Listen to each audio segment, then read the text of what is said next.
Hello, voilà, on est jour 5, je me mets un peu à l'abri du vent pour que vous m'entendiez.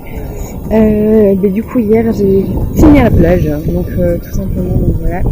Et là, je me prépare à faire le Makapuhu Trail, j'adore les noms ici. Donc voilà, le Makapuhu Trail, qui en fait est le long de volcans. Donc voilà, il est 7h du matin. Et c'est parti, je vais faire ça le matin vu qu'il n'y a pas trop d'ombre. Puis c'est mieux, et puis cet après-midi, je vous ferai un autre à l'ombre. Voilà.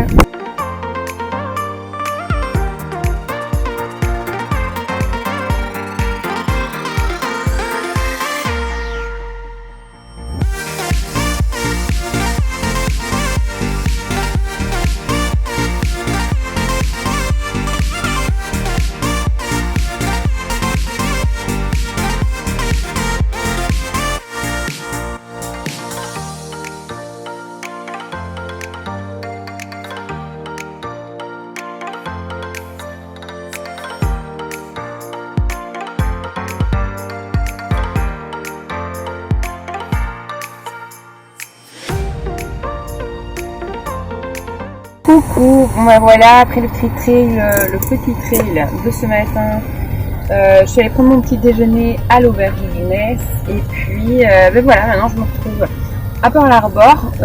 Du coup on va aller voir un peu tout ça. Je sais que le bateau échoué est fermé pour l'instant. Bon, on va quand même voir un peu ce qu'il y a à faire. C'est un peu impressionnant en fait d'être sur un site pareil, enfin je n'ai pas pensé en venir à Hawaï, et puis bah, c'est quand même ici que ça a bombardé sévère. D'autant que partout dans la ville il y a des Japonais ici. Enfin bref, voilà. Et forcément, on est pas. Pour ceux qui ne sauraient toujours pas, ici on a les États-Unis, le Mexique, avec la côte ouest. Et puis au milieu de l'océan, voilà, on a le territoire de Hawaï. Donc moi pour l'instant je suis à Oahu, donc c'est là où il y a Pearl Harbor. Donc juste ici en dessous. Hop, voilà. Et en fait ici, on a la Decline International. Du coup, Hawaï est le pays le plus à l'ouest, c'est du coup le pays le plus éloigné par rapport aux horaires. Donc moins 12 heures par rapport à chez nous. Et en fait, quand on descend cette Decline, mais au sud, on a la Nouvelle-Zélande, donc là où c'est le plus en avant en termes d'horaire. Voilà. Puis après, bah, Australie, Nouvelle-Guinée, hop hop. Et il est au Japon, il est là. Donc du coup, le Japon a attaqué, hop, jusque là. Ok, donc en fait, il y a 40 000 trucs à voir et je savais même pas. En fait, apparemment, il y a 4 sites et il faut à peu près 2 heures sur chacun. Donc, mais j'ai pas du tout prévu de rester là pendant 8 heures. Donc voilà. Du coup, là, je vais faire le USS Arizona Memorial. Donc c'est le bateau va couler, même si on ne peut pas monter dessus parce qu'il est en réparation. C'est vrai que ça vaut quand même le coup d'aller voir. Donc voilà, ça part dans 10 minutes. Donc c'est cool, c'est gratuit, en plus j'aime bien. Et après je pense que je vais faire le mémorial de l'aviation, ça peut être sympa. Donc voilà, il y a aussi un sous-marin, mais oui, c'est pas que j'en ai vu 40, mais un peu. Donc je m'en fous un peu. Et à quoi encore? Je sais même plus. Et un autre truc aussi, le bateau, ben, on va le voir. Mais voilà, je préfère faire l'aviation et puis si je dois choisir, ben, faut que je choisisse. Donc voilà, je fais ce que je fais. Bref, j'y vais.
Ici on a un petit plan de Oahu, comme ça vous voyez.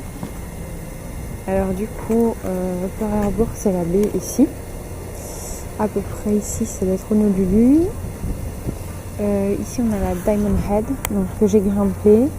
Ici on a la Coco Head, pareil avec les rails de train, avec la Anomea Bay, un truc comme ça.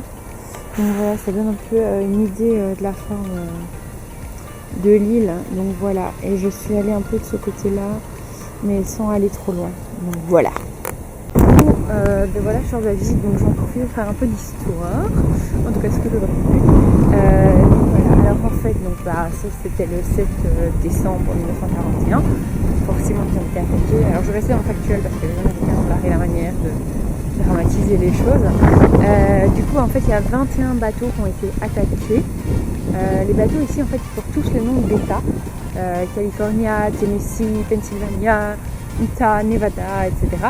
Donc il y en a 21 qui ont été attaqués. Et sur les 21, il y en a 18 qui ont pu être réhabilités. Donc ça veut dire qu'il y en a 3 qui sont encore sous eau. Et en fait, c'est ceux que j'ai filmés. Donc c'est Utah, Nevada et Arizona. Et en fait, Arizona, c'est celui en dessous de l'espèce de deck blanc. Donc le deck, c'est ça, normalement on est censé pouvoir monter dessus. Mais là, il est fermé, il est en réhabilitation. Et en fait, on voit des parties du bateau qui ressortent. Et ce bateau-là crache toujours de l'huile. Il crache à peu près 2 gallons d'huile par jour. Donc voilà, mais ils n'arrivent pas à boucher pour l'instant. Donc voilà, pour la petite histoire. Donc voilà, et puis ça donne une idée de la taille des bateaux que c'était, parce que ça fait 21 bateaux, c'est pas énorme dans les nombres, mais la taille des bateaux est assez impressionnante. Donc voilà, et celui sur lequel il y a eu le plus de dégâts humains, on va dire que c'est Oklahoma, avec près de 1200 personnes tuées. Donc voilà pour ça. Et petite histoire aussi, en attendant de monter dans le bateau, j'ai regardé sur internet pourquoi il y avait autant d'Asiatiques, soyons honnêtes, parce que c'est pas des touristes, ce sont des gens qui vivent là. Et je me demandais comment ça se faisait, d'autant que les Japonais, ça me semblait être des Japonais, et ils ont appliqué les États-Unis, donc je me dis c'est un peu bizarre, quoi. C'est comme si, pas bizarre, mais c'est comme si en Belgique ou en France, il y avait plein d'Allemands. Je sais pas, ça serait un peu bizarre compte tenu des circonstances. Et en fait, ce que j'ai appris, c'est qu'il y a eu une vague d'immigration japonaise. La première vague a été faite en 1868. Alors la vague était c'était une vagounette, avec 57 personnes, il me semble. Et puis voilà, c'est venu en masse au fur et à mesure. On les appelait pour le travail. Du coup, un peu comme les immigrés italiens, ou portugais ou autres, finalement, ou maghrébins, en Europe. Donc on les appelait pour le travail. Et en 1907, en fait, il commençait à y avoir beaucoup de tensions entre les Américains et les Japonais, parce que les Japonais étaient meilleurs, tout simplement. C'est ce qui est marqué, donc c'est pas moi qui l'invente. Mais apparemment les Japonais étaient meilleurs, que ça soit à l'école ou en fait dans toutes les disciplines, ils étaient à peu près meilleurs. Et du coup, ils subissaient beaucoup de racisme. Et pour remercier la nation japonaise d'avoir contribué au travail aux États-Unis, ils ont ouvert l'autorisation aux Japonais d'immigrer sans souci à partir de 1907. Donc depuis 1907, en fait, les Japonais peuvent venir s'installer facilement, on va dire, aux États-Unis. Donc pas que à Hawaï, aux États-Unis. Il y a à peu près 1 300 000 Japonais aux États-Unis. La première région qui a le plus de Japonais, c'est la Californie. Après, la Californie est très très grande. Et la deuxième, c'est Hawaï. Donc Hawaï, en fait, globalement, il y a une personne sur 3 qui est d'origine japonaise. Alors ils les appellent, c'est pas très positif, mais historiquement, pendant la Seconde Guerre mondiale, ils appelaient des Yellow Monkeys. Donc voilà. Donc ce sont des Japonais américains. Alors maintenant ils sont nés ici, c'est juste qu'ils sont d'origine, ils ont un physique japonais, mais ils viennent d'ici.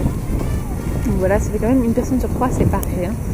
Donc voilà, et pendant la Seconde Guerre mondiale, du coup, suite à l'attaque, ce qu'on nous a pas dit, c'est qu'en fait il y avait des espèces de camps de concentration. Après, c'était pas des camps d'extermination, mais on les concentrait soi-disant pour éviter le sabotage interne. alors que finalement c'était des Japonais physiques, mais ils avaient que vécu aux États-Unis et donc voilà, on les concentrait dans des cases le temps de la Seconde Guerre mondiale. Donc pas ouf, mais ça on n'en parlera pas. Hein. Voilà.